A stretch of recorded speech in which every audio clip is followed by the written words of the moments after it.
Good morning, welcome to AIMS institute of learning. हमारे YouTube channel AIMS institute में आप सभी का स्वागत है। मैं परिमल सर फिर से हाजिर हुए हैं। कुछ जो क्वेश्चन टेस्ट सीरीज हम लोग का हुआ था उसका सॉल्यूशन लेके, ये पार्ट 3 है। पार्ट 1 और 2 ऑलरेडी आप लोग देख चुके हैं, जिसमें कि क्या है कि एक वीडियोस में सारे क्वेश्चन का सॉल्यूशन पॉसिबल नहीं हो पाता है। ठीक है, तो हम उसको क्या कर रहे हैं, पार्ट पार्ट में हम डिवाइड करके यहाँ पे सॉल्यूशन प्रोवाइड करा रहे हैं। तो जो पहला टेस्ट हुआ था उनका पार्ट था और इसी में हम सारे क्वेश्चन जो बचे हुए उनका सॉल्यूशन करेंगे और अपकमिंग टेस्ट का भी फिर आपको सॉल्यूशन मिलने लगेगा। जैसे जैसे हम वीडियो अपलोड करते जाएंगे वो सारा का सारा आपको मिलते रहेगा। तो नोटिफिकेशन भी आप अपना क्या कर ले, ऑन कर लें, ताकि आपका जो भी जैसे हम वीडियो अपलोड करें बीपीएससी से रिलेटेड, तो आप उनका वीडियो का नोटिफिकेशन मिल जाएगा, तो आप उनको देख सकते हैं और अपना जो स्ट्रेटजी है उसको मेंटेन कर सकते हैं, है ना। तो एग्जाम जो होने वाला है वो बस 67 का कुछ ही दिन बाद एग्जाम होने वाला है। हम लोग बहुत अच्छे से तैयारी भी कर रहे हैं, ठीक है। और जैसा भी क्वेश्चन का टेस्ट होता है, तो प्रीवियस ईयर का हो गया, क्वेश्चन बैंक से रिलेटेड हो गया, या जिस टाइप का क्वेश्चन पूछने की चांसेस है, संभावनाएं हैं न्यू पैटर्न के बेस पे, उस पे भी हम लोग देखेंगे, ठीक है, आगे के क्लास में। तो आज का क्या करते हैं, जो क्वेश्चन बच गया था मेरा, जैसे क्वेश्चन नंबर 2 का और पोर्शन वाला ही क्वेश्चन था, क्वेश्चन नंबर 3 का ए बी का पोर्शन था, तो सारे को हम ट्राई करेंगे इस वीडियो सेक्शन में, इस वीडियो लेक्चर में हम उसको कवर कर पाए। ओके, तो देखते हैं जो क्वेश्चन एक बचा हुआ था उसमें से क्या था क्वेश्चन। ये जो मेरा क्वेश्चन है ये दूसरा नंबर का और वाले पोर्शन से है, दूसरा का और वाला पोर्शन से क्वेश्चन हो सकता है कि आपको थोड़ा सा कम दिखे, कोई बात नहीं, हम इसको समझा देते हैं, फिर यहाँ पे भी लिख देंगे। ठीक, क्वेश्चन कहता है कि फाइंड ए कंप्लीट इंटीग्रल। मुझे क्या निकालना है, मुझे कंप्लीट इंटीग्रल निकालना है, कंप्लीट इंटीग्रल, ठीक है। 2z plus P square plus Q Y plus 2y square equal to 0, ये कंप्लीट इंटीग्रल दिया हुआ, जिसको अभी हम लिख देंगे।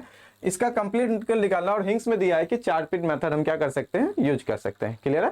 कंप्लीट इंटीग्रल और जनरल इंटीग्रल में थोड़ा फर्क होता है। जनरल इंटीग्रल में क्या होता है, पार्शियल डिफरेंशियल इक्वेशन में आर्बिट्रेरी फंक्शन कंटेन करता है, और कंप्लीट इंटीग्रल में क्या करता है, आर्बिट्रेरी कांस्टेंट कंटेन करता है। दोनों में थोड़ा सा फर्क है। क्या फर्क रहा बच्चों, कंप्लीट इंटीग्रल में आर्बिट्रेरी कांस्टेंट होगा और जनरल इंटीग्रल में जनरल इंटीग्रल या जनरल सॉल्यूशन में आर्बिट्रेरी फंक्शन होगा। किस टाइप के डिफरेंशियल इक्वेशन के लिए, तो कहता है पार्शियल डिफरेंशियल इक्वेशन यानी कि पीडीई के लिए। सेम इसी तरह ओडीई में होता है, लेकिन ओडीई में जनरल में ही आर्बिट्रेरी कांस्टेंट वाला होता है, आर्बिट्रेरी फंक्शन का वहां पे कोई सीन नहीं है ना। तो यहाँ पे क्या करना है, आर्बिट्रेरी कांस्टेंट के फॉर्म में ही मुझे निकालना है। हो सकता है कि आप अदर फॉर्म में भी निकालें, तो अदर फंक्शन आर्बिट्रेरी फंक्शन जैसे लैग्रांज वाला हम लोग निकालते हैं, ठीक है, फर्स्ट ऑर्डर फर्स्ट डिग्री के लिए, तो ज्यादातर केस में आर्बिट्रेरी फंक्शन में ही हम सॉल्यूशन दे देते हैं, ठीक है। तो इनमें वो काम नहीं करना है, वो जनरल सॉल्यूशन हुआ, और कंप्लीट में आर्बिट्रेरी कांस्टेंट होता है। दोनों में थोड़ा सा फर्क है। ओके, शुरू करते हैं। क्या है यहाँ पे, कहता है कि जो दिया हुआ है वो लिख लेते हैं सबसे पहले। तो दिया हुआ क्या है,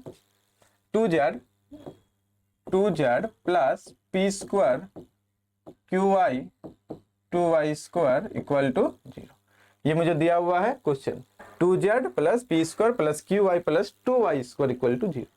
क्वेश्चन में एक हिंट दिया हुआ है, 4 पिट मेथड यूज करते हैं। बहुत बढ़िया। 4 पिट मेथड क्या है, एक जनरल मेथड है जो first order first degree Lagrange इस टाइप के डिफरेंशियल इक्वेशन को, होमोजेनियस वाले को सॉल्व करता है ना, जो पी और क्यू के फॉर्म में होता है। ओके, लेकिन ध्यान रखना फर्स्ट ऑर्डर का ही होगा, चाहे डिग्री 1 हो या 1 से हायर हो, फर्क नहीं पड़ता, लेकिन फर्स्ट ऑर्डर का अगर कोई डिफरेंशियल इक्वेशन है तो उसको हम लोग आसानी से 4 पिट मेथड से क्या कर सकते हैं, सॉल्व कर सकते हैं। बहुत बढ़िया। मानते हैं यहाँ पे क्या, function of x Y Z P Q, किसको, ये वाला डिफरेंशियल इक्वेशन को, क्योंकि 4 पिट यूज करना है ना। कितना हो जाता है, 2z plus P square plus Q Y plus 2y square equal to 0, ये जो पूरे फंक्शन है उनको लिख ली। 4 पिट के लिए कुछ पार्शियल डेरिवेटिव की भी आवश्यकता होती है। कौन कौन सी होती है, तो जैसे कि F X F Y F Z F P F Q सारे का होता है। तो पार्शियल डेरिवेटिव एक्स के रिस्पेक्ट में कर देंगे तो कितना हो जाएगा, 0 ही हो जाएगा। पार्शियल डेरिवेटिव एफ वाई के रिस्पेक्ट में करेंगे तो कितना होगा, अगर वाई के रिस्पेक्ट में करते हैं तो यहाँ पे क्यू हो जाएगा। पार्शियल डेरिवेटिव अगर एफ जेड के रिस्पेक्ट में करेंगे तो कितना हो जाएगा, एफ जेड के रिस्पेक्ट में, तो जेड के रिस्पेक्ट में यहाँ भी हो जाएगा 2, है ना। अच्छा, y के रिस्पेक्ट में करेंगे तो यहाँ पे और भी आएगा, y के रिस्पेक्ट में और आएगा, क्योंकि यहाँ पे y के रिस्पेक्ट में करेंगे q और y के रिस्पेक्ट में करेंगे तो 4y भी है यहाँ पे। बहुत बढ़िया। और f z के रिस्पेक्ट में तो होता है 2, उसके बाद f p के रिस्पेक्ट में बच्चों, तो p के रिस्पेक्ट में यहाँ पे 2p, and partial derivative f q के रिस्पेक्ट में,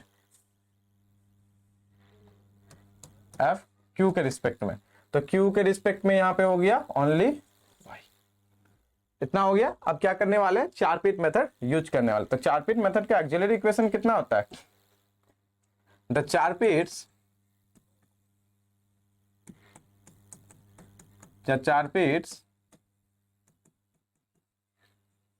एक्सिलरी इक्वेशन इज, बोल सकते हैं क्या होगा चारपीट का। कहता है कि पहले डी एक्स लो, ठीक है, डी एक्स के साथ माइनस ऑफ एफ पी, ये कितना हो जाएगा बराबर D Y minus of F Q D Z minus of P F P, दोनों का कॉम्बिनेशन पी और क्यू में, minus of P F P और फिर minus of Q F Q, ठीक है, बराबर D X D Y D Z का काम हो गया। अब चलते हैं हम लोग डी पी में, तो डी पी में कितना हो जाएगा, कहता है कि यहाँ पे F Z F X plus P F Z और डी क्यू कितना हो जाएगा D Q by F Y plus Q F Z, ठीक है, F X plus P F Z और F Y plus Q F Z. ये क्या है, कहते हैं बच्चों इसको चारपीट एक्सिलरी इक्वेशन। क्या है ये, तो चारपीट एक्सिलरी इक्वेशन इसको कहते हैं। उठा के रखो सारे का वैल्यू इस पे ऊपर से उठा के रखो, ठीक है। तो d x divided by minus f p कितना है यहाँ पे, तो minus two p d y divided by minus f q कितना है, तो माइनस वाई डी जेड बोलता है कि माइनस पी एफ पी, तो माइनस पी एफ पी इसका मतलब माइनस टू पी स्क्वायर और फिर माइनस क्यू एफ क्यू, तो यहाँ पे एफ क्यू है तो क्यू तो हो गया क्यू वाई डीपी, तो डीपी कितना हो गया एफ एक्स, तो कहता है एफ एक्स बच्चों 0 और plus P F Z, P into F Z है 2 तो हो गया 2p और डी क्यू कहता है एफ वाई, कहाँ गया एफ वाई है यहाँ पे, तो क्यू प्लस 4y कितना है q प्लस 4y और प्लस क्यू एफ जेड कहाँ है यहाँ पे 2 है, इसका मतलब 2q। ये पूरा का पूरा मेरा क्या हो गया चारपीट एक्सिलरी इक्वेशन। टारगेट क्या होता है, चारपीट एक्सिलरी इक्वेशन को किस तरह सॉल्व करते हैं, टर्निंग पॉइंट या वर्किंग रूल बोल सकते हैं। पहला क्या कि इनको चारपीट एक्सिलरी इक्वेशन में सारे को पुट कर देंगे एक फंक्शन मान के, उसके बाद मोटिव ये रहेगा कि लो सिंपलेस्ट एक कंडीशन एक रिलेशन निकालना है बिटवीन पी एंड क्यू का, सिंपलेस्ट कंडीशन, उस कंडीशन को उठा के क्वेश्चन में रखेंगे। मान लेते हैं ये क्वेश्चन इक्वेशन 1 है, कौन सा, इसको मान लेते हैं गिवन जो दिया हुआ है ये 1 इक्वेशन है, ठीक है। तो P और Q का एक रिलेशन उठा के हम इक्वेशन 1 में रखेंगे, वहां से P और Q का वैल्यू निकाल लेंगे किसके टर्म में, in terms of x Y z, clear है। उसी P और Q का वैल्यू को उठा के हम लोग कहां रखेंगे, क्योंकि हम लोग जानते हैं, क्या जानते हैं already, if Z is A, if अगर Z is a function of X comma Y, जो कि यहाँ पे है जेड डिपेंडेंट है एक्स वाई इंडिपेंडेंट है, तो डील जेड करेंगे तो टोटल डेरिवेटिव तो ये हो जाता है पी डी एक्स और plus q d Y, D z करेंगे टोटल डेरिवेटिव तो कितना हो जाएगा p d x plus q d y, clear है। जहां पे P क्या है del f by del x और Q क्या है del f by del y, already हम लोग जानते हैं। तो जो P और Q का जो वैल्यू निकालेंगे in terms of x Y z उसको यहां रखेंगे, उसके बाद ये बन जाएगा टोटल डिफरेंशियल इक्वेशन। अब टोटल डिफरेंशियल इक्वेशन को एग्जैक्ट से या अनदर सब्स्टिट्यूशन से उनका अलग मेथड है, वो तो फिर आसानी से हम लोग आगे कर सकते हैं। तो 3 टर्निंग पॉइंट याद रखना है बच्चों आपको, क्या पहले इसको एक f x Y Z P q लिख लेंगे, चारपीट में उसको एक्सिलरी इक्वेशन में सेट करेंगे, सेट करने के बाद एक सिंपलेस्ट रिलेशन निकालेंगे बिटवीन पी एंड क्यू, उस रिलेशन को उठा के वापस क्वेश्चन 1 में पुट करेंगे, वहां से पी और क्यू का वैल्यू निकालेंगे in terms of x Y Z, p और क्यू का वैल्यू को हम लोग यहाँ रख देंगे, उसके बाद ये बन जाएगा टोटल डिफरेंशियल इक्वेशन, उसको हम लोग आसानी से सॉल्व करके अपना जो रिजल्ट है उसको निकाल लेंगे, है ना। तो प्रॉब्लम कहाँ होता है, तो प्रॉब्लम होता है ये सिंपलेस्ट रिलेशन निकालने के लिए यहाँ थोड़ा प्रॉब्लम होता है, यहाँ आपको सोचना पड़ेगा ऐसा क्या करे, कुछ कंपोनेंट एंड डिपेंडेंट का यूज कर ले, कौन कौन सा फ्रैक्शन ले, यहाँ पे 1 2 3 4 5 आपको 5 फ्रैक्शन यहाँ पे दिख रहा है, 1 2 3 4 5, 5 में से कौन कौन सा फ्रैक्शन हम यूज करें जिससे कि मेरा क्वेश्चन आसानी से बन जाए। तो कैसे करेंगे गौर करो, देखो dx बाई माइनस 2p और dp बाई 2p है, तो इन दोनों को लेने से लगता है काम बन जाएगा, है ना। तो यूजिंग फर्स्ट एंड कौन सा 1 2 3 4 फोर्थ फ्रैक्शन, पहला और चौथा फ्रैक्शन से हमको क्या मिलेगा, पहला और चौथा फ्रैक्शन से क्या मिलेगा, तो कहता है कि minus D x by 2p और बराबर चौथा में कितना है dp बाई 2p। 2p हम लोग आसानी से क्या कर सकते हैं, कैंसिल कर सकते हैं। और जैसे ये कैंसिल हुआ यहाँ से, अब उसके बाद क्या करेंगे हम लोग, इंटीग्रेट। जैसे इंटीग्रेट करेंगे तो क्या कितना का वैल्यू निकल जाएगा, p बराबर यहाँ से माइनस एक्स प्लस सी। क्लियर, p बराबर क्या निकल गया, माइनस एक्स प्लस सी। कितना निकल गया बच्चों, माइनस एक्स प्लस सी। ये हो गया मेरा p। c क्या है, c क्या है, तो एक आर्बिट्रेरी कांस्टेंट है। c क्या है, एक आर्बिट्रेरी कांस्टेंट। एक काम करते हैं, आगे और भी c आएगा इसके वजह से, इसीलिए यहाँ पे हम लोग इसको नाम देते हैं c1। ठीक है, आगे और भी c आएगा इसलिए हम लोग नाम देते हैं c1। एक मेरा p का value in terms of x का निकल गया। उठा के रखो इसको 1 में। एक अच्छी बात है कि p का वैल्यू तुम्हारा q के रिलेशन में नहीं आया, अगर आता तो उस रिलेशन को उठा के रखते 1 में, फिर p q का वैल्यू निकालते हैं। लेकिन यहां से निकल गया, क्या q का भी वैल्यू निकल सकता है। इसी तरह से अगर तुम अलग अलग रिलेशन लोगे, जैसे dy बाई y है तो यहाँ भी q के साथ है, तो यहाँ q प्लस 2q है तो कितना हो जाएगा 3q प्लस 4y, और यहाँ पे कितना हो जाएगा माइनस y। तो क्या कुछ अरेंजमेंट केयर तो कर सकते हैं, हो सकता है, काहे नहीं हो सकता है। सेकेंड एंड फिफ्थ फ्रैक्शन लेंगे तो यहाँ भी dy dq और फंक्शन भी y और q, तो फर्स्ट ऑर्डर फर्स्ट डिग्री का बनेगा। वहां से भी एक रिलेशन हम y का q का y के टर्म में निकाल सकते हैं। उन दोनों को उठा के यहाँ पे रखेंगे और इंटीग्रेशन करेंगे, मेरा रिजल्ट आ जाएगा, कोई दिक्कत नहीं है। ठीक है, वो भी कर सकते हैं। और नहीं तो फिर क्या करेंगे, इसी p को उठा के 1 में रखते हैं, वहां से हम q का वैल्यू निकाल लेते हैं और फिर वही pq को उठा के यहाँ पे रख देंगे, इस वाले टर्म में। कहाँ पे, ये वाले टर्म में यहाँ पे, और यहाँ से फिर अपना रिजल्ट हम लोग निकालेंगे। जैसा अच्छा लगता है हम लोग वैसा करते हैं। ठीक है, okay. Using the values in 1 हम ये करते हैं, p बराबर minus x plus c1 using the value in 1।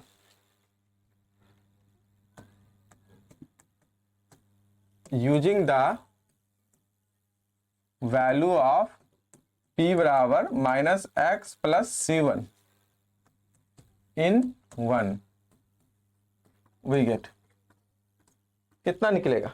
तो क्वेश्चन देख लेते हैं, क्वेश्चन में कितना दिया हुआ है, 2z कितना है, ये 2z तो रही जाएगा, ये 2z प्लस p स्क्वायर। तो p स्क्वायर का मतलब माइनस एक्स प्लस c1 का स्क्वायर। बहुत अच्छा। उसके बाद प्लस qy, तो qy और 2y स्क्वायर इक्वल टू 0। मुझे क्या चाहिए, q चाहिए। क्या चाहिए, q चाहिए। काम करो ना, qy बराबर लिख देते हैं, काम बन जाएगा। qy बराबर कितना हो गया, तो कहता है कि minus 2z minus 2y square, और फिर हो जाएगा माइनस c1 माइनस x का स्क्वायर। आसानी से लिख सकते हैं c1 माइनस x का स्क्वायर। इसका मतलब q बराबर कितना हो जाएगा बच्चों, तो q बराबर कहता है, यहां से देखो भाई कैंसिल कर ही सकते हैं, q बराबर हो जाएगा माइनस 2z और माइनस c1 माइनस x का स्क्वायर बाई y, और इधर कितना हो जाएगा माइनस 2y। ये हो जाएगा q का वैल्यू। किसका वैल्यू आ गया, किसका वैल्यू आ गया, q का वैल्यू आ गया। कितना है, minus 2z minus c1 minus x का square by y minus 2y। p का वैल्यू मुझे पता है, q का वैल्यू मुझे पता है। दोनों को उठा के कहाँ रखेंगे, dz वाले जो इक्वेशन हम लिख के रखे थे उनमें रखेंगे, उसको सॉल्व करेंगे तो मेरा फाइनल आंसर निकल के आ जाएगा। क्लियर। अब करेंगे कैसे करेंगे इसको। ठीक है, इसको तो उठा लिए, कौन कौन सा, एक बार इसको हम ब्रैकेट में घेर देते हैं तो ज्यादा अच्छा रहेगा। एक मेरा यहाँ पे निकल गया q और एक ऑलरेडी यहाँ पे है p। Using the values of p in q, किसमें, पुटिंग द वैल्यूज ऑफ, ऐसा लिखते हैं, putting the values of p and q कहाँ पे, इन dz बराबर p dx plus q dy, dz बराबर p dx plus q dy। तो करके देखो, dz बराबर कितना आता है, p dx, p का वैल्यू कितना है c1 माइनस x dx, और q dy, q यहाँ एक काम करते हैं ना, y को कॉमन ही रहने देते हैं, और q dy तो माइनस सब में कॉमन लेते हैं, तो माइनस माइनस कितना हो जाएगा, यहाँ पे माइनस प्लस माइनस ही हो गया, और नीचे में ही y को रहने देते हैं। तो यहाँ कितना हो गया, 2z plus c1 minus x का स्क्वायर और plus 2y square, 2z plus c1 minus X का स्क्वायर प्लस 2y स्क्वायर, यहाँ पे कितना है dy, बहुत अच्छा। और ये आ गया। अब मेरा मोटिव क्या है, टारगेट क्या है, यहाँ पे dx हो गया, यहाँ dy हो गया, फिर dx plus q dy।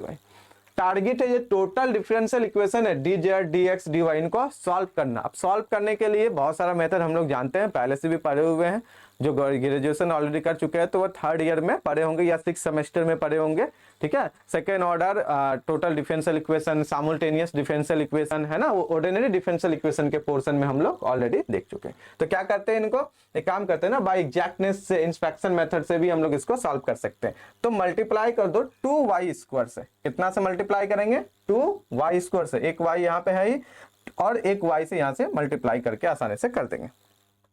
Okay, 2y square से मल्टीप्लाई करते हैं। एक काम करते हैं, इसको और अच्छा से लिख सकते हैं, ठीक है, कोई दिक्कत नहीं। Multiplying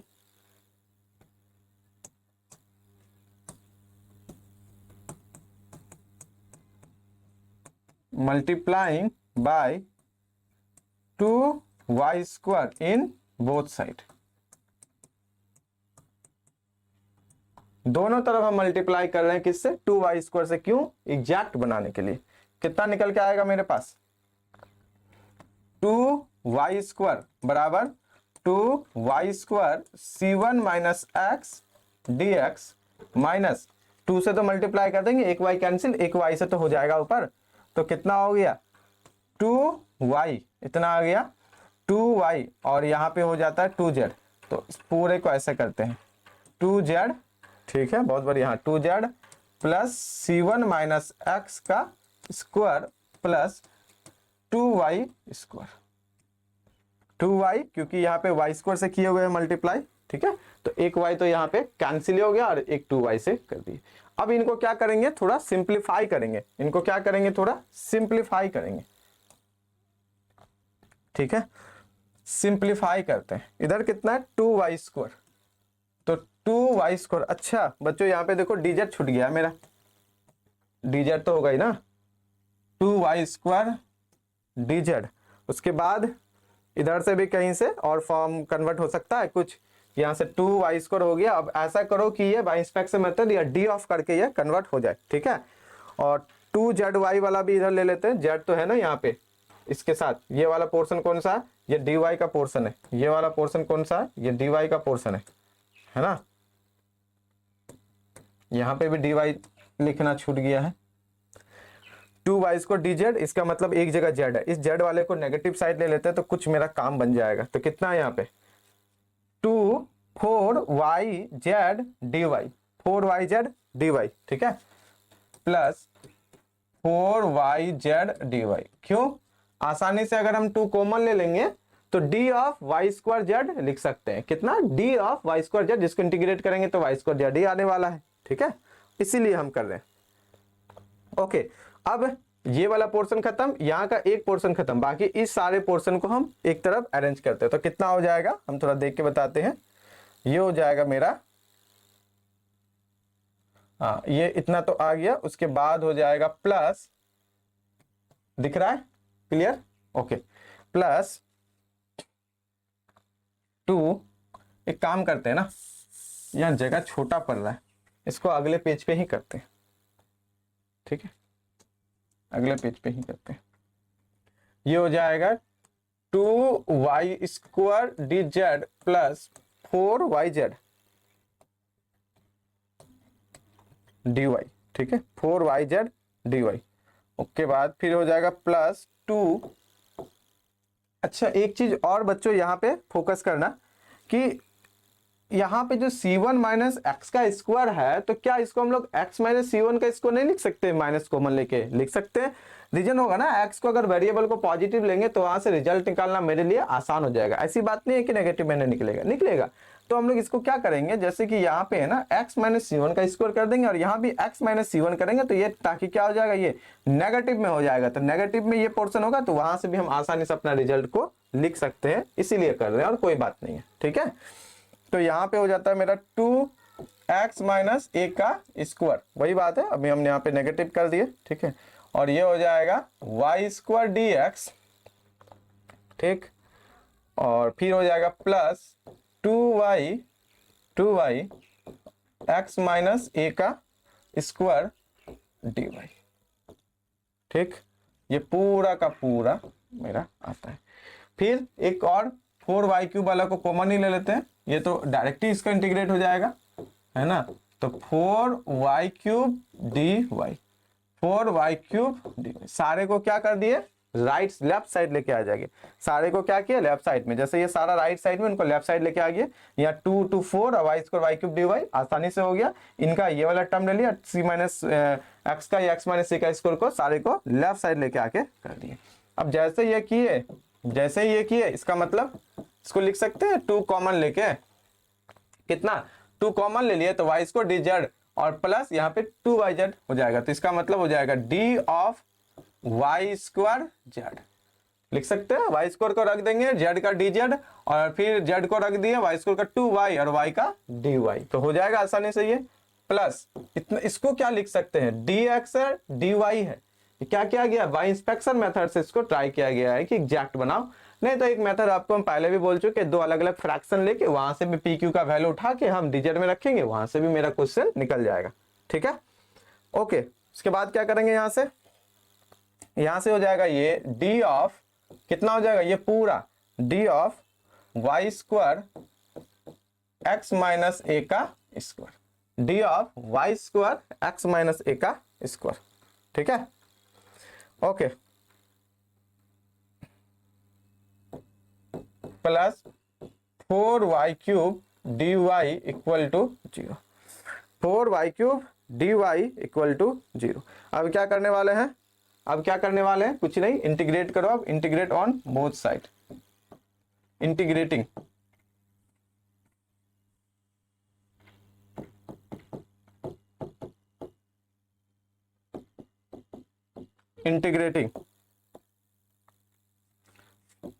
on both sides.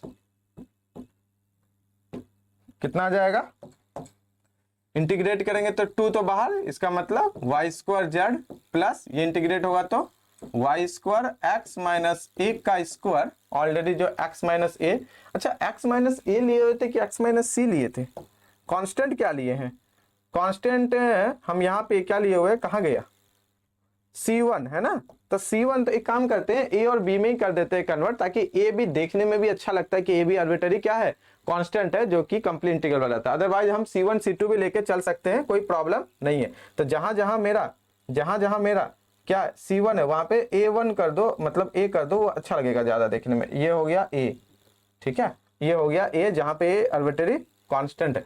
यहां पे भी कर देते हैं हम, क्या कर देते हैं इसको, A, ये A मान लो, ठीक। उसके बाद यहां भी कर दो A, ज्यादा अच्छा लगेगा, ये भी हो जाएगा A, ज्यादा अच्छा लगेगा, ठीक है। हर जगह जहां पे भी है A कर दो। C को क्या मान लिए, A मान लिए, ठीक।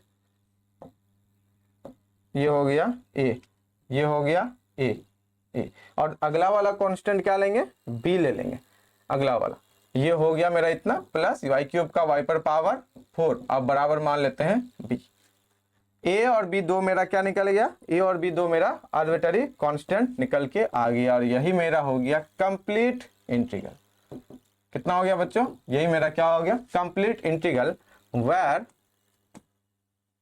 where A and B are arbitrary constants. दोनों का दोनों मेरा क्या है, आर्बिट्ररी कांस्टेंट है। क्लियर, क्या किए, जैसे हम लोग चारपीट का करते हैं, ऑब्वियसली है कि थोड़ा सा लेंदी कुछ इसका सॉल्यूशन होगा, वो भी होगा ही, क्योंकि मेथड भी इसका क्या है, जनरल मेथड से हमको बनाना है। तो जनरल मेथड किसी भी टर्म का, किसी भी फंक्शन के लिए जिसको भी हम सॉल्व करते हैं, अगर कोई एक जनरल मेथड होता है जो उस क्वेश्चन को सॉल्व कराया जाता है उससे, या करते हैं, तो वो थोड़ा सा क्या करते हैं, सोचना पड़ता है, थोड़ा लंबा हो सकता है। और हायर एजुकेशन में तो ये कॉमन बात है, ऐसा तो है नहीं कि क्वेश्चन दिया तुरंत आंसर आ गया, इतना मुश्किल है, क्योंकि इसके लिए आपको टाइमिंग दिया जाता है, एटलीस्ट 15 मिनट टाइम मिलता है। तो 15 मिनट एग्जाम में बहुत बड़ी बात होता है, तो ऑब्वियस बात है कि क्वेश्चन तो बड़ा होगा ही होगा, है ना। ओके, अब बचा हुआ मेरा एक क्वेश्चन है लास्ट का, तीसरा नंबर क्वेश्चन, उसको हम लोग देखते हैं। क्वेश्चन क्या है, तीसरा नंबर जो लास्ट क्वेश्चन है मेरा, इसमें ए और बी करके पोर्शन, दो पोर्शन में है ना। तीसरा का ए बी आप बनाइए या और वाला पोर्शन बनाइए ए बी। वेटेज इसका भी कितना है, 50 मार्क्स है। जितने भी सारे क्वेश्चन है सबका वेटेज कितना है, 50 मार्क्स है। ये तो एक सिंगल अकेला अगर इसको देखें तो 24 मार्क्स का है ये, है ना, 24 मार्क्स का। ओके, अब इसको कैसे सॉल्व करेंगे, तो कहता है कि सॉल्व करो second order linear differential equation है, simple linear differential equation with constant coefficients है। क्या करते हैं, बहुत सिंपल है, हम लोग साथ में ही करते हैं। देखिए कैसे करेंगे, जो दिया गया है उनको तो लिखना ही लिखना है सब्जेक्टिव पोर्शन पर्पज से। हाँ, अगर आप इसको ऑब्जेक्टिव पर्पज से देख रहे हैं तो कोई बात नहीं, आप सीधे कम्प्लीमेंट्री फंक्शन और पार्टिकुलर इंटीग्रल निकाल सकते हैं। लेकिन सब्जेक्टिव पर्पज से, ऑप्शनल के पर्पज से, या बीपीएससी हो, यूपीएससी हो, या कोई भी स्टेट का सिविल सर्विस का एग्जाम का ऑप्शनल पर्पज से, आपको पूरा जो दिया हुआ सबसे कम से कम एक बार पहले उसको लिख लीजिए कि क्या दिया गया है और मुझे क्या निकालना है। ठीक है, इसको सॉल्व करना है। ओके, चलिए सॉल्व करते हैं। ये दिया हो गया फॉर या एक काम करते हैं, इसको और अच्छा से लिखते हैं, इसको कर देते हैं put d equal to d by d x. तब ये इंप्लाइज कर जाएगा, मान लेते इसको 1, तो 1 इंप्लाइज कर जाएगा कितना, d square plus 1 d square कितना आ जाएगा, d square plus 1 y equal to sec square x. इसका मतलब function of d y equal to sec square x. ठीक है, अब क्या करेंगे, फॉर कॉम्प्लीमेंट्री फंक्शन के लिए ऑक्सिलरी इक्वेशन कितना हो जाएगा, ऑक्सिलरी इक्वेशन इज कितना हो जाएगा, जहां भी मेरा एफ डी है एफ एम करके 0, तो फटाफट इसको निकाल लेते हैं, m square plus 1 equal to 0, that means m बराबर प्लस माइनस आई, एम बराबर प्लस माइनस आई हो गया। इसका मतलब प्लस माइनस आई हो गया तो कितना हो गया, सो कॉम्प्लीमेंट्री फंक्शन मेरा आ गया बच्चों c1 cos x plus c2 sin x, c1 cos x plus c2 sin x। या तो कॉम्प्लीमेंट्री फंक्शन क्लियर। इंपॉर्टेंट क्या है इस क्वेश्चन को देने के पर्पस से, पर्पस पीछे इसका ये है कि आप इसको पार्टिकुलर इंटीग्रल निकालिए। कॉम्प्लीमेंट्री फंक्शन तो आसान होता है, वो तो बहुत आसानी से निकल जाता है, जैसे कि हम लोग यहाँ पे देख भी सकते हैं कितना आसानी तरीके से ये कॉम्प्लीमेंट्री फंक्शन आपका निकल गया। इंपॉर्टेंट क्या है इसका, पार्टिकुलर इंटीग्रल निकालना। क्या, पार्टिकुलर इंटीग्रल निकालना। तो फॉर पार्टिकुलर इंटीग्रल के लिए कितना लिखेंगे बच्चों, तो वाई पी बराबर कहता है कि 1 बाई फंक्शन ऑफ डी और कैपिटल एक्स राइट साइड वाला। इसका मतलब 1 बाई डी स्क्वायर प्लस 1 और इधर हो जाएगा सेक स्क्वायर एक्स। अब मुझे सेक स्क्वायर एक्स के साथ इसका तो कोई भी रूल नहीं पता है, नहीं हम लोग आगे देख चुके हैं, ऐसा देखें कि सेक स्क्वायर एक्स के साथ नहीं, लेकिन इनको अरेंजमेंट करके तो कर सकते हैं। कैसे, डी स्क्वायर प्लस 1 को पार्शियल फ्रैक्शन कर देते हैं, पार्शियल फ्रैक्शन से तोड़ देते हैं, तो पहले उसका फैक्टर निकाल लेते हैं, फैक्टर निकालने के बाद पार्शियल फ्रैक्शन से इसको तोड़ देंगे, वहां से फिर दोनों का अलग अलग कर लेंगे, और दो जो लीनियर फॉर्मूला है वो यहाँ पे यूज होगा, दोनों लीनियर फॉर्मूला यहाँ यूज होगा। तो इसको क्या हम लोग इसको ऐसा लिख सकते हैं, डी माइनस आई और डी प्लस आई, क्या ऐसा लिख सकते हैं, एकदम लिख सकते हैं, A minus B plus B, A square minus B square, iota का स्क्वायर माइनस 1 होता है तो प्लस हो जाएगा। ये हो गया सेक स्क्वायर एक्स। अब इसको क्या कर दीजिए, पार्शियल फ्रैक्शन, तो 1/2i, ये हो जाएगा डी माइनस आई और माइनस 1/d प्लस आई। बच्चों एक बार वेरीफाई कर लो कि क्या ये सही है, जो लिखे हुए क्या वो सही है, एक बार वेरीफाई कर लो। तो यहाँ हो जाएगा d plus I minus D minus minus plus I, तो 1/2i सही है। अब क्या करेंगे, तो कुछ नहीं, 1/2 आयोटा को तो रहने देंगे, अब 1/d माइनस आई और सेक स्क्वायर एक्स, और माइनस हो जाएगा 1/d प्लस आई और सेक स्क्वायर एक्स।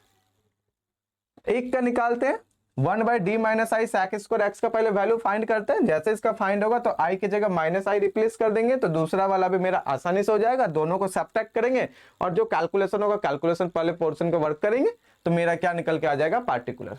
ये क्वेश्चन दिया ही इसलिए गया था ताकि आप इसका पार्टिकुलर वैल्यू फाइंड करो, है ना, पार्टिकुलर सॉल्यूशन, पार्टिकुलर इंटीग्रल, जो भी आप बोलते हो। कंप्लीमेंट्री तो बहुत इजी से हो गया, ये तो 2 मिनट का काम है, बस यूं कि हो गया। ओके, आइए अब बात करते हैं हम लोग 1/d minus i sec square x का। नाउ लेट एक काम करते हैं, इसको क्या लिख सकते हैं, to find to find, we have to find, now ऐसा करते हैं सबसे अच्छा, now we have to find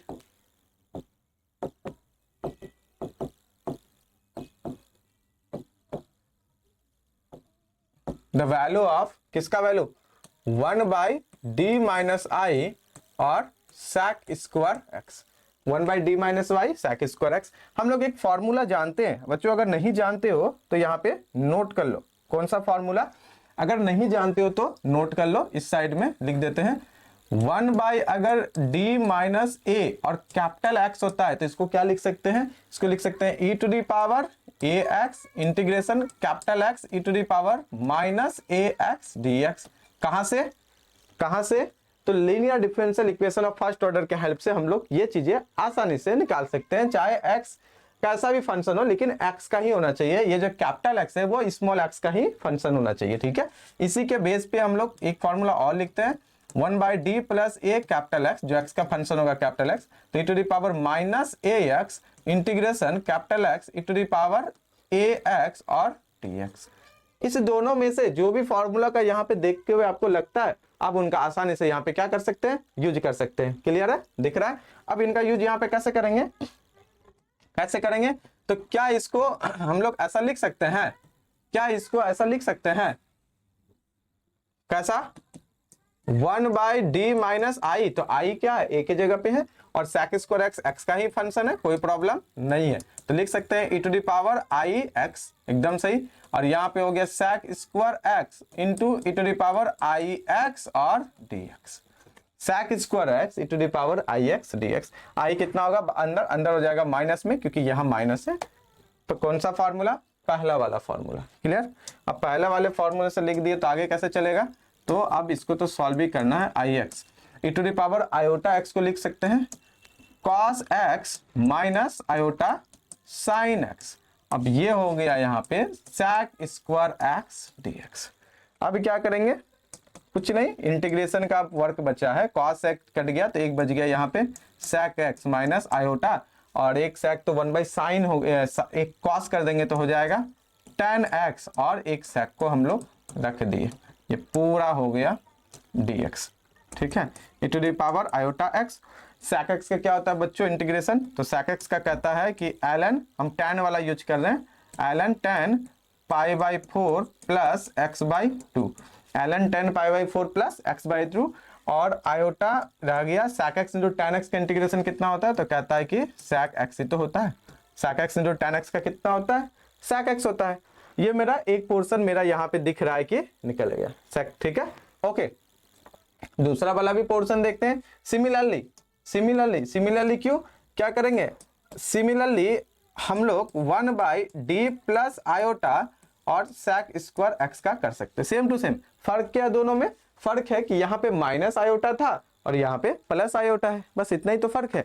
तो जहां जहां इस पोर्शन में माइनस आयोटा है, जहां जहां आयोटा है उसके जगह अगर माइनस आयोटा से रिप्लेस कर देंगे तो ये वाला पोर्शन हो जाएगा, तो कितना हो जाएगा यहाँ से, तो e to the power minus iota x, e to the power minus iota x। अब ठीक है, और यहाँ हो जाएगा ln, ये तो सेम होगा, किसमें आयोटा है नहीं, π/4 प्लस x/2, और यहाँ हो गया plus iota sec x, plus iota sec x। Clear है, कहीं पे कोई पोर्शन छूट भी नहीं रहा है, दिख रहा है, सारा चीजें हैं। अब क्या कर रहा है, कहता है कि इस वाले में से इस वाले को घटाना है ना, ऊपर वाले में से इस वाले को घटाना है, तो कैसे घटाएंगे, तो 1/d minus iota sec square x और minus 1/d plus iota sec square x, जो कि मुझे चाहिए होगा। तो ऊपर से अगर यहाँ एक पोर्शन देखो, उनमें से इनको घटाएंगे तो देखो एक चीज तो कॉमन है यहाँ पे, तो इनको कॉमन ही ले लेते हैं, तो कितना हो जाता है यहाँ पे, तो ln tan π/4 प्लस x/2, अगर ये कॉमन ले लिया दोनों में से तो इससे ये घटा, इसका मतलब e to the power iota x minus e to the power minus iota x, ये हो गया, इसका काम खत्म। इनमें देखो यहाँ पे sec x कॉमन है, या i है या माइनस i है ना, तो i sec x कॉमन ले लेते हैं, उनमें से ये घटेगा, एक काम करते हैं माइनस भी कॉमन ले लिया, i sec x कॉमन लेते हैं, ठीक है, i sec x ले लिए, यहाँ माइनस तो भी कॉमन ले लेते, ताकि ये घटेगा तो ये भी तो माइनस में होगा, तो अंदर वाला रिजल्ट प्लस में होगा, तो e to the power i x plus e to the power i x। e to the power iota x plus e to the power minus iota x। Clear बच्चों? ठीक है, इनसे ये घट गया, यहाँ माइनस माइनस कॉमन ले लिया, दोनों जगह से प्लस हो गया। ठीक, अब चलते हैं हम लोग किस पे, इसको पूरे को 1/2 आयोटा भी तो था, 1/2 आयोटा भी तो था। देखो यहाँ पे ये तो इसको कर दिया, 1/2 आयोटा से मल्टीप्लाई भी तो करेंगे। ओके, पार्टिकुलर इंटीग्रल कितना था वहां पे, अब उसको मल्टीप्लाई करो 1/2 आयोटा से। किसको, ये वाला पोर्शन तो निकल गया, अब इसको 1/2 आयोटा, अल्टीमेटली इसको 1/2 आयोटा से मल्टीप्लाई करेंगे तो कितना आ जाएगा, ln 10, ये हो जाएगा ln 10, थोड़ा सा अच्छा से लिखते हैं, ln 10 x/2 प्लस π/4। ठीक है, और इधर 1/2 आयोटा था तो e to the power iota x minus e to the power minus iota x/2 iota. ये तो आसानी से हो गया, उधर भी एक और में डिवाइड होगा, यहाँ भी डिवाइड होगा 2 आयोटा। तो जैसे इसमें डिवाइड करेंगे 2 आयोटा तो आयोटा तो कैंसिल, तो अंदर कितना जाएगा, e to the power iota x plus e to the power iota minus iota x/2 ही होगा। तो sec x तो बाहर में है तो उसको रख देंगे, तो ये माइनस आयोटा कैंसिल हो जाएगा, तो ये हो गया sec x, यहाँ हो गया e to the power iota x plus e to the power minus iota x/2। Clear?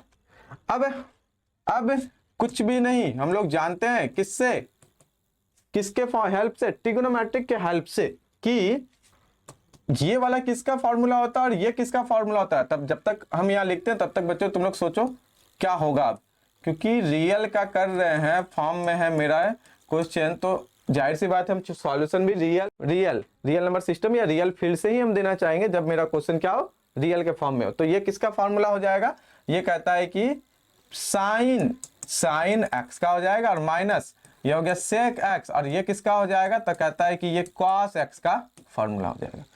एक हो गया साइन, एक हो गया कॉस। ठीक है, चूंकि हम जानते हैं, या ऐसा भी लिख सकती हो, चूंकि हम cos x को लिख सकते हैं कहां से, ट्रिगोनोमेट्रिक्स में, e to the power iota x plus e to the power minus iota x और बाय 2, एंड हम sin x को भी लिख सकते हैं बच्चों, कितना, e to the power iota x minus e to the power minus iota x/2।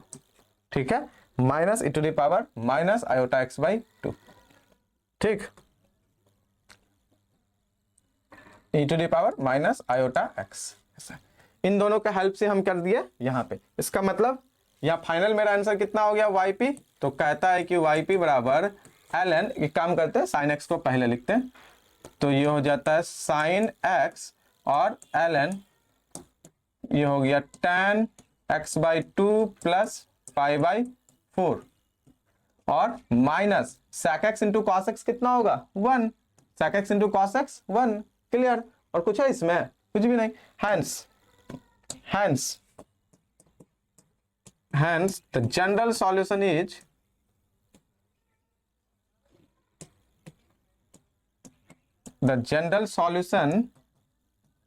is given by, कैसे देंगे हम लोग जनरल सॉल्यूशन, कैसे देंगे, तो कहता है कि y बराबर complementary function plus particular integral, y equal to complementary function plus particular integral. तो कॉम्प्लीमेंट्री फंक्शन कितना है, तो c1 cos x y equal to c1 cos x plus c2 sin x, c1 cos x plus c2 sin x, और plus यहाँ पे हो गया sin x into ln 10 x/2 plus π/4, ये आ गया, और -1। यही मेरा हो जाएगा कंप्लीट सॉल्यूशन, यही मेरा हो जाएगा कंप्लीट सॉल्यूशन। जहां बात करें बच्चों की c1 c2 क्या है, तो where c1 and c2 are arbitrary constant, c1 and c2 are arbitrary constant. ठीक है, क्लियर? कोई डाउट इस क्वेश्चन में? समझ में आ गया? करना क्या था, तो इंपॉर्टेंट ये था पार्टिकुलर कैसे निकालते हैं। तो अगर पार्टिकुलर के लिए कभी भी प्रॉब्लम हो ना, पार्टिकुलर के लिए कभी भी प्रॉब्लम हो और ऐसा लग रहा है कि इंटीग्रेशन बाय पार्ट्स का यूज करना पड़े या पार्शियल फ्रैक्शन, मोटे तौर पे ज्यादातर पार्शियल फ्रैक्शन ही होता है, या कॉम्प्लेक्स में अगर फैक्टर आता है, तो ये जो फॉर्मूला है ये इंपॉर्टेंट है, ठीक है। ये जो फॉर्मूला इधर दिख रहा है ये इंपॉर्टेंट है, ये कहां से आया है, लीनियर डिफरेंशियल इक्वेशन से इसको हम लोग डिराइव कर सकते हैं। इसका मैक्सिमम कोई क्वेश्चन में अगर सेक की जगह आपका टैन दे दे, सेक की जगह आपका अगर कॉसेक दे दे, ठीक है, क्वेश्चन में, तो भी इसी तरीके से बनने वाला। यहाँ सेक की जगह अगर टैन स्क्वायर दे दे, टैन एक्स दे दे, कॉसेक एक्स दे दे, कॉट एक्स दे दे, तो सारे का प्रोसीजर जो है इसी टाइप से जाने वाला है।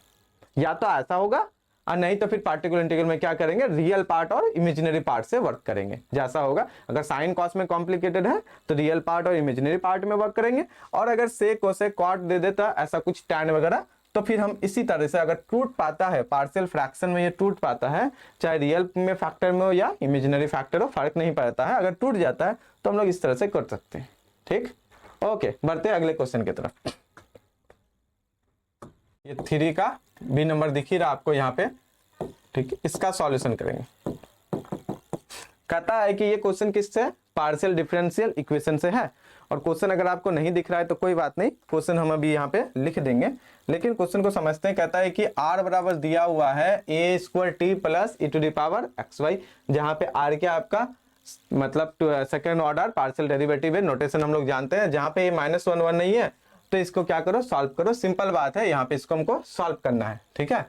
तो क्वेश्चन में गिवन दिया हुआ है, क्या दिया हुआ है, r बराबर a square t plus e to the power x plus y, a square t plus e to the power xy, जहाँ पे r हमको पता है del square z by del x square होता है, एंड t पता है del square z by del y square होता है।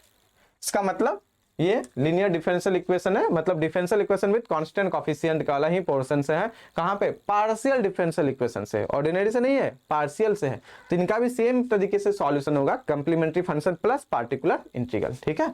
तो इसको क्या करेंगे, अभी कुछ नहीं, जैसे हम लोग बनाते हैं वैसे ही करेंगे, ठीक है। तो पुट करते हैं हम लोग, पुट करते हैं, डी पार्शियल चलता है ना, तो डेल बाय डेल एक्स को d and del by del y को डी डैश, ठीक है। देन उस केस में कितना हो जाएगा, इसको मान लेते हैं हम लोग 1, उस केस में कितना हो जाएगा, देन फ्रॉम 1 से इंप्लाइज करेगा कितना, डी डैश डी स्क्वायर कितना, जेड बराबर ए स्क्वायर डी डैश का square z plus e to the power x plus y, ठीक है। इसका मतलब d square minus a square d dash का स्क्वायर, और ये हो गया z बराबर e to the power x plus y. Right side एक फंक्शन ऑफ एक्स वाई है, ठीक है।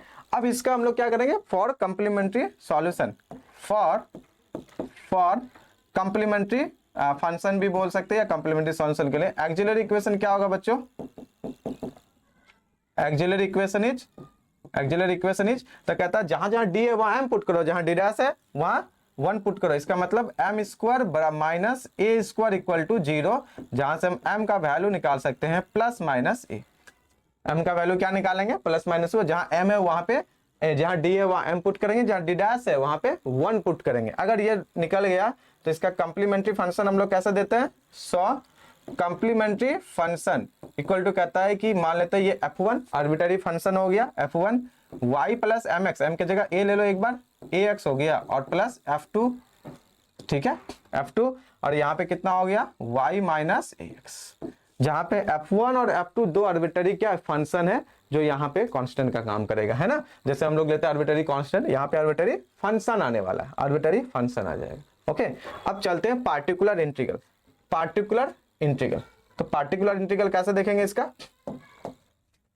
फॉर पार्टिकुलर इंटीग्रल के लिए तो yp बराबर सेम बात होता है यहाँ पे एफ डी डी डैश कितना है, तो कहता है कि d square minus a square d dash का स्क्वायर, और इधर कितना है e to the power x plus Y.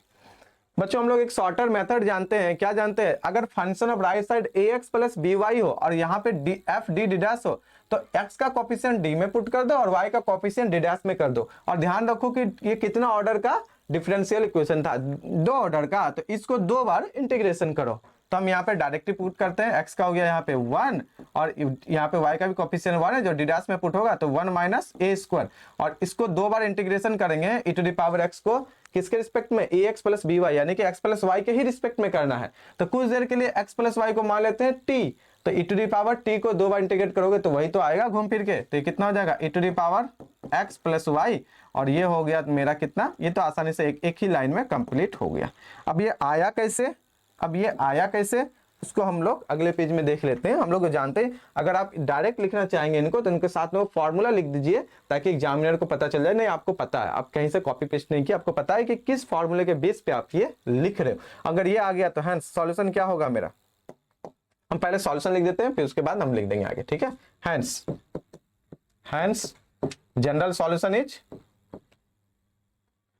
General solution is, यहाँ पे गौर करना बच्चों, ए का वैल्यू 1 - 1 ऑलरेडी हम क्वेश्चन में हटा दिए, क्योंकि ए का वैल्यू अगर 1 और -1 हो जाता है तो फिर ये पार्टिकुलर इंटीग्रल वैलिड नहीं है, पॉसिबल नहीं है, नहीं हो सकता है ना, इसलिए हम ए 1 - 1 नहीं है। तो जनरल सॉल्यूशन कितना हो जाएगा, y बराबर f1 कितना हो गया, y प्लस ax और plus f2 y minus ax, और साथ में कितना है यहाँ पे हो गया plus 1/1 minus a square e to the power x plus y, 1/1 minus a square e to the power x plus y. Clear है, विजिबल है। ये हो गया मेरा वेर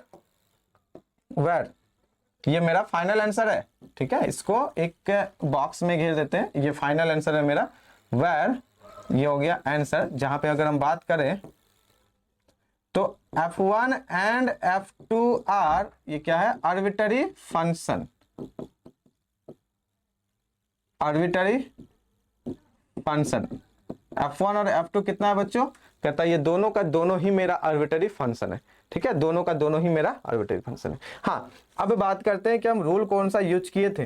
तो रूल कौन सा यूज किए थे, तो एक काम करते हैं, इनको अगले पेज पे हम वो रूल लिख देते हैं, ठीक है, नोट करके, या पूरे को थोड़ा सा लेफ्ट साइड लेके आते हैं और रूल उधर लिख सकते हैं। पूरे सॉल्यूशन को हम थोड़ा सा लेफ्ट साइड लेके आते हैं।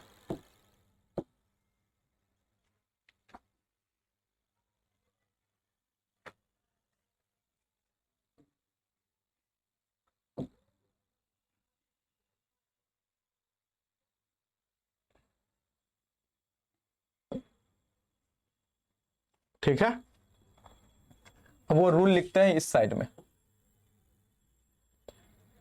कौन सा, जिसके हिसाब से हम यहाँ पे बात किए। अगर फंक्शन ऑफ मेरा phi d comma d dash, और यहाँ पे function of a x plus b y होता हो, ठीक है, जहां पे ए और बी कांस्टेंट है, तो इसको हम लोग क्या लिख सकते हैं, तो कहता है इसको हम लोग लिख सकते हैं 1/फाई ए कॉमा बी, और इसको इंटीग्रेट करेंगे कितने बार, इसको इंटीग्रेट करेंगे उतने बार जितना का ये ऑर्डर डिफरेंशियल इक्वेशन है। कितना, अगर मान लो n ऑर्डर का डिफरेंशियल इक्वेशन है मेरा, तो यहाँ पे बार बार इंटीग्रेट करेंगे, तो इसको बराबर करके थोड़ा सा नीचे लिखते हैं, ये थोड़ा सा वहां पे जगह नहीं होगा, इसको मिटाते हैं यहाँ से। इसको लिख सकते हैं हम लोग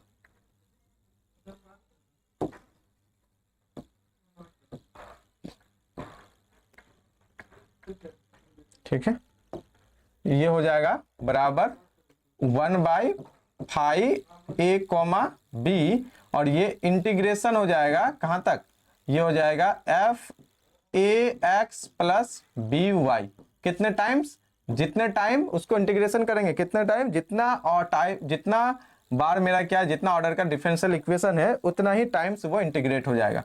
तो यहाँ पे function of a x plus b y, लेकिन बोलता है कि किसके रिस्पेक्ट में, किसके रिस्पेक्ट में, तो वो भी रिस्पेक्ट भी वही होगा, d of a x plus b y. एक काम करते हैं, सबसे अच्छा यहाँ पे फंक्शन ऑफ यू कर देते हैं, फंक्शन ऑफ यू, और किसके रिस्पेक्ट में, D U dot dot dot D you. अब बोलता है कितने टाइम्स, कितने टाइम, तो n टाइम। अगर ये n ऑर्डर का है, ये हो जाएगा n टाइम्स, ठीक है, और यहां भी कितना होगा, n टाइम्स। अगर आपको दिख रहा हो तो प्रॉपर तरीके से n टाइम। इफ कंडीशन है इसमें, और भी कंडीशन है। पहला क्या, इफ फाई ए बी 0 ना हो and phi d comma d dash कितना इज nth ऑर्डर क्या हो जाए, डिफरेंशियल इक्वेशन। अगर ये फॉर्मूला आप लिख देते हो तो कोई दिक्कत नहीं है। और एंड u बराबर कहता है कि ये क्या है, ए एक्स प्लस बी वाई है। u बराबर कितना हो जाएगा, ए एक्स प्लस बी वाई। गौर करना, फाइव डी डैश, अगर फाइव मेरा एन ऑर्डर का डिफरेंशियल इक्वेशन है तो हम एन टाइम जो फंक्शन है उनको इंटीग्रेट करेंगे और फाइव ये भी लिख देंगे, ए क्या एक्स का कोफिशिएंट, बी क्या वाई का कोफिशिएंट, और किसके रिस्पेक्ट में करेंगे तो यू मान लेते हैं ए एक्स प्लस बी वाई को, तो यू के रिस्पेक्ट में करते रहेंगे, ठीक है, ताकि हम यहां से आसानी से लिख दिए। वही चीज को हम यहाँ यूज किए, या दो ऑर्डर का डिफरेंशियल इक्वेशन, एक्स का कोफिशिएंट 1 है डी में रख दिए और वाई का कोफिशिएंट 1 है डी डैश में रख दिए, ठीक है, डी डैश में रख दिए। और कितने बार इसको इंटीग्रेशन किए, दो बार, क्योंकि यहाँ डिफरेंशियल इक्वेशन दो ऑर्डर का है, दो बार डिफरेंशिएट करेंगे किसके, एक्स प्लस वाई के रिस्पेक्ट में, ध्यान करो यहाँ यू के रिस्पेक्ट में। तो मान लेते हैं एक्स प्लस वाई को टी, तो ई टू दी पावर टी को दो बार करो तो वापस वही आने वाला है, तो वापस हम वही चीज लिख दिए। क्लियर है? अगर आप इस तरह डायरेक्ट करते हो और इसको फॉर्मूला को लिख देते हो तो आपका मार्क्स बिल्कुल नहीं कटेगा। उम्मीद करते हैं ये क्वेश्चन समझ में आ गया, एक बार आप अच्छे से देख लीजिए, फिर हम लोग चलेंगे इसके नेक्स्ट क्वेश्चन पे। ओके, अगले क्वेश्चन देखते हैं। अगला क्वेश्चन देखते हैं बच्चों, कहता है यहाँ पे सॉल्व, ये तीसरा नंबर का और वाला पोर्शन का है, तीसरा का क्या है, और का पोर्शन का है। कहता है सॉल्व करो y plus x y square d x x minus x square y d y. मतलब ये किस टाइप किसका क्वेश्चन है आपका, कॉन्स्टेंट कोफिशिएंट तो नहीं बोल सकते, फर्स्ट ऑर्डर फर्स्ट डिग्री का है क्योंकि एग्जैक्ट का है, ठीक है, फर्स्ट ऑर्डर फर्स्ट डिग्री का है, फर्स्ट ऑर्डर फर्स्ट डिग्री का ये क्वेश्चन दिख रहा है आपको, जो कि एग्जैक्ट से बना सकते हैं या तो आप जो भी अलग अलग मेथड पढ़े, लीनियर से, होमोजेनियस से, ठीक है, जैसे भी अच्छा लगे, लेकिन यहाँ गौर कीजिए होमोजेनियस से नहीं बनने वाला है, ये होमोजेनियस में नहीं है, लीनियर में ट्राई करके देख सकते हैं, नहीं तो फिर एग्जैक्ट तो मेरे पास है ही, है ना, वेरिएबल सेपरेबल है, बहुत सारा टाइप है फर्स्ट ऑर्डर फर्स्ट डिग्री को सॉल्व करने के लिए। लेकिन हम यहाँ देखते हैं एग्जैक्ट से कितना गिवन दिया हुआ, एक काम करते हैं y को कॉमन ही ले लेते हैं, तो 1 प्लस एक्स वाई हो जाएगा dx, और प्लस इधर x कॉमन ले लेते हैं तो 1 माइनस एक्स वाई हो जाएगा और dy इक्वल टू 0। गौर से देखोगे तो which is in the form of, किस फॉर्म में है, which is in the form of y function of x y dx plus x function of x y dy equal to 0। एक form होता है जहां से हम लोग इंटीग्रेटिंग फैक्टर निकालते हैं, उसमें एक फॉर्म ऐसा भी होता है, अगर कोई डिफरेंशियल इक्वेशन इस फॉर्म में हो और साथ में क्या, तो साथ में देखते हैं क्या, m x minus n y, ये 0 नहीं होना चाहिए, तो 1 by m x minus n y क्या हो जाएगा बच्चों, वो हो जाएगा मेरा इंटीग्रेटिंग फैक्टर। तो एम एक्स, तो मेरा एम कौन सा है यहाँ पे, ये वाला है एम, कौन सा होता है x, ये वाला मेरा m है, तो कितना हो गया एक्स वाई और 1 प्लस एक्स वाई, ये हम लोग जानते हैं, माइनस इसको एन वाई करते हैं, माइनस हो गया, तो यहाँ पे भी एक्स वाई और 1 माइनस एक्स वाई, क्या ये 0 है, देखो तो x y plus x y का स्क्वायर माइनस एक्स वाई, और हो जाएगा minus minus plus x y का स्क्वायर, तो दो तो ऐसे ही कैंसिल हो गया ये वाला, तो कितना बच गया इसका 2x square y square, 2x square y square. So integrating factor कितना हो गया 1 by m x minus n y equal to 1 by 2x square y square. Integrating factor क्या होता है, एक ऐसा फैक्टर, एक ऐसा फंक्शन जो गिवन डिफरेंशियल इक्वेशन के साथ मल्टीप्लाई कर दे तो वो डिफरेंशियल इक्वेशन एग्जैक्ट हो जाता है। अगर मैथमेटिकल टर्म में बोले, सिंपल भाषा में बोले तो उस डिफरेंशियल इक्वेशन का अब इंटीग्रेशन निकालना आसान हो जाता है, मतलब उसको सॉल्व करना आसान हो जाता है, आसानी से वो सॉल्व हो जाता है, ठीक है। तो एक ऐसा फैक्टर या फंक्शन जिसको गिवन डिफरेंशियल इक्वेशन के साथ मल्टीप्लाई कर दे तो वो डिफरेंशियल इक्वेशन को एग्जैक्ट बना देता है। जैसे कि अब ये निकल गया 1 by 2x square y square, जो कि 0 नहीं है, इनको अगर उठा के हम मल्टीप्लाई कर देंगे क्वेश्चन के साथ में तो वो क्या हो जाएगा, एग्जैक्ट हो जाएगा। एग्जैक्ट हो गया तो हम उसका आसानी से इंटीग्रेशन कर सकते हैं, ठीक। मान लेते हैं इसको 1, multiplying integrating factor A with 1, ठीक है, मल्टीप्लाई करो, यहां से मल्टीप्लाई करते हैं, multiplying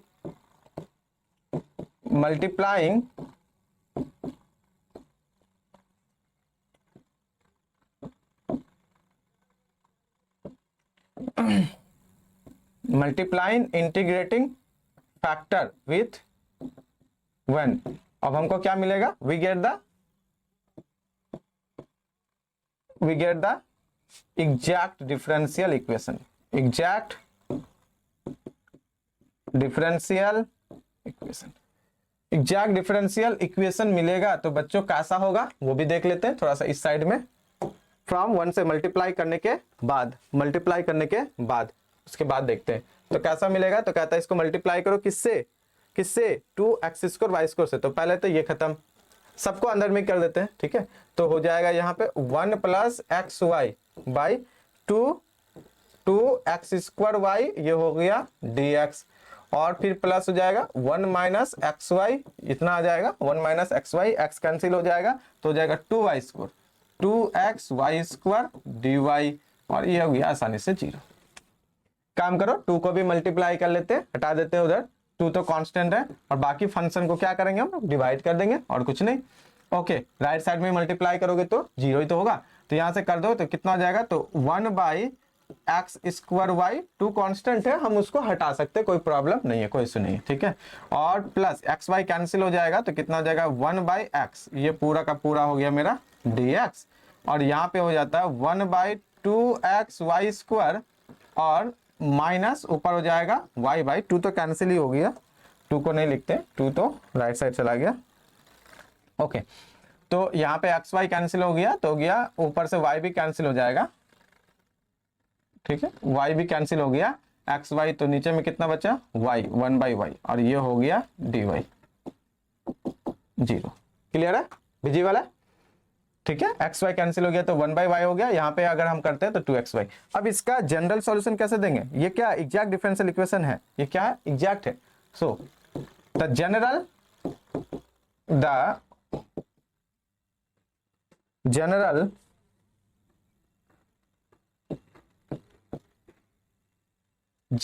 differential, the general solution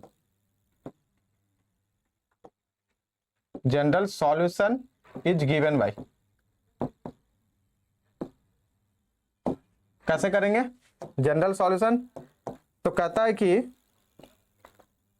यहां पे कैसे करेंगे, तो इंटीग्रेट कर दो m को किसके रिस्पेक्ट में, x के रिस्पेक्ट में, तो ये हो गया 1 by x dx treating y as a constant, plus वैसा वैसा n में टर्म लेना जिसमें x कंटेन नहीं करता है, तो एक ही टर्म है माइनस 1 बाई वाई dy बराबर c, और इस टर्म में हम बोलेंगे treating y as a constant, यहाँ पे क्या बोलेंगे treating y as a constant, ठीक है।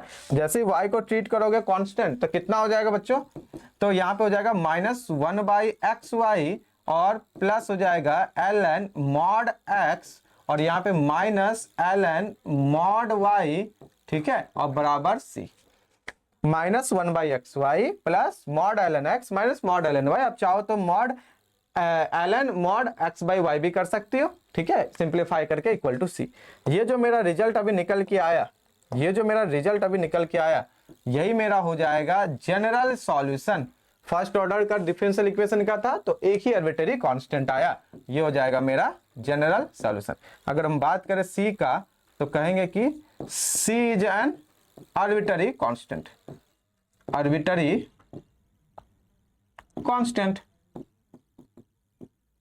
ठीक है।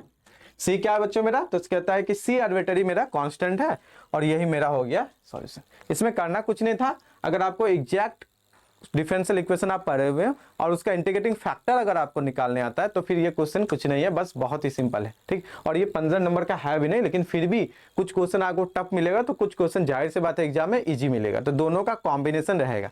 डिसाइड आपको करना है कि कौन सा पोर्शन हम उठाएं जो सही ढंग से लेस कैलकुलेशन हो और लेस एरर से मेरा बेहतर रिजल्ट है ना। तो क्वेश्चन पिक करना भी इंपॉर्टेंट होता है कि नहीं, अच्छा एलपीपी का आता है, चलो उठा लिया, पता चले कि 30 मिनट हो गया, आधा घंटा हो गया, एक हाफ पोर्शन में लटके हुए, फाइनल आंसर ही नहीं आ रहा है मेरा, है कि नहीं। तो क्वेश्चन पिक भी करना है आपको, अगर आपको आता है ज्यादा क्वेश्चन आता है, जितना आपका रिक्वायरमेंट डिमांड है एग्जाम में कि आपको 5 या 6 ही बनाना है, उनसे ज्यादा अगर आपका आता है तो आप उसमें सोच समझ के पिक करें कि इस वाले में से दोनों उठाते हैं क्वेश्चन तो आधे घंटे में आसानी से हम बना भी दें और एरर भी कम हो, ताकि मेरा रिजल्ट हो, मार्क्स हो, सही ढंग से मिले। ज्यादा कैलकुलेशन वाला ले लेंगे तो वहां पे एरर होने का गलती रहता है, तो छोटे छोटे पार्शियल जो स्टेप होता है उनमें भी मार्क्स करते हैं, है कि नहीं। क्लियर है, ये समझ में आ गया, ठीक है। मिलेंगे फिर हम लोग क्या नेक्स्ट वीडियो में कैसे देखेंगे, जो टेस्ट 2 होने वाला है, जो चल रहा है, उनका सॉल्यूशन फिर हम लोग लेके आएंगे, फिर उसका भी अलग अलग सेकंड टेस्ट का भी सॉल्यूशन देखेंगे।